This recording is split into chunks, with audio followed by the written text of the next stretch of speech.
আসসালামু আলাইকুম ভিউজ। এই হলো ব্যস্ততার শহর রাজধানী ঢাকা। আপনারা দেখতেই পাচ্ছেন ইটের পর ইট সাজিয়ে দালান তৈরি হয়েছে। সেইখানে ব্যস্ততা বেড়েই চলেছে। মানুষের জীবিকা অর্জনের জন্য বেছে নেয় ঢাকা শহর।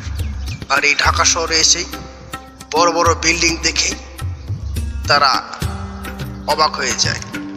এই সেই ঢাকা।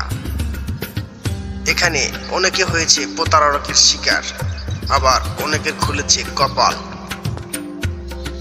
এত সুন্দর ঢাকা শহর বানাইছে কোন কারিগর? নেশা নেশা লাগে আমার অন্তরে। এই ঢাকা শহর নিয়ে রয়েছে অসংখ্য গান, অসংখ্য কথা। আপনারা দেখতে পাচ্ছেন ঢাকার একটি চিত্র। বিল্ডিং এর পর বিল্ডিং সাজিয়ে উঠছে আকাশের ছোঁয়া প্রতিযোগিতা। কোথাও রয়েছে টিন শেডের ব্যাচেলার রুম,